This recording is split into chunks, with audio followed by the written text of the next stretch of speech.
Isa na namang taxi driver ang inireklamo ng pananakit ng kanyang pasahero. Nagkasugat-sugat ang braso ng biktima matapos di mano siyang sakta ng driver gamit ang samurai sword o katana. Itinanggi naman ito ng inireklamong driver. May report si Julio Segovia. Mga galos sa braso ang tinamo ni Robert matapos umanong makipagbuno sa driver ng sinakyan niyang taxi kagabi. Kwento ni Robert, sinigawan siya ng driver at pilit na pinababa ng taxi nang sitahin niya ang rutang dinaanan. Hinatak doon ng driver na si Manuel Publico ang kanyang bag, sabay dukot ng samurai sword o katana mula sa loob ng taxi. Inipit daw siya ng driver sa taxi gamit ang katana, kaya nagkasugat-sugat ang kanyang braso. Pagkuha ng samurai, inagaw ko ngayon, kaya nagkakaroon kami ng agawan. And then, nung maagaw ko yung samurai, dahil parang sa init ko, parang gusto kong i-ano sa kanya, naisip ko ng anak ko, ang ginawa ko, tinapon ko na lang yung samurai. Then, nung matapon ko, pinulot niya. Naawat lang daw ang driver nang magmakaawa ang kanyang 10 taong gulang na anak at sumaklolo ang ibang motorista. Yung anak ko, habang naggaganon kami, niyakap kami ng anak, tama na po, sorry na po. Papa, humingi ka ng sorry. Trauma po kasi sabi niya, Papa, maglakad na lang tayo pauwi. Takot na siya magsakay ng taxi.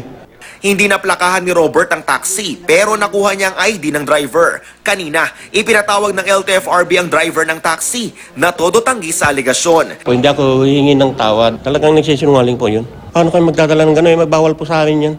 Giit ni Publico, siya ang biktima kaya hindi raw siya hihingi ng tawad. Wala naman kung ginagawang masama sa pasaheros. Pinapanawagan ko na lang po sa mga pasaheros na lalo na po yung mga nang-aabuso sa kapwa namin taxi. Maawa naman po kayo sa mga kapwa namin taxi driver. Hugas kamay naman ang operator ng taxi. Kasalanan po ng driver yan eh. Hindi ko naman kasalanan eh. Tsaka hindi ko po alam kung ano yung ginagawa niya paglabas niya.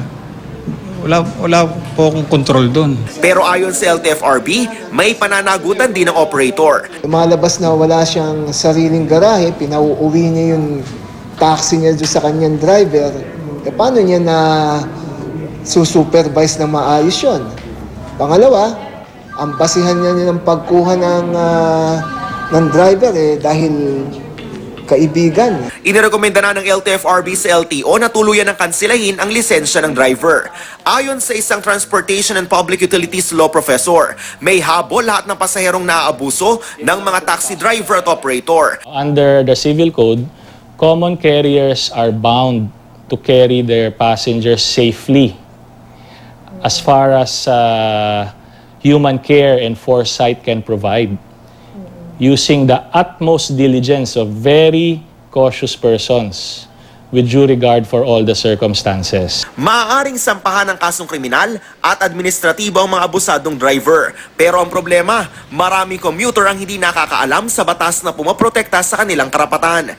Ang ilan na may ayaw ng magsampa ng reklamo dahil sa gastos at abalang dulot nito.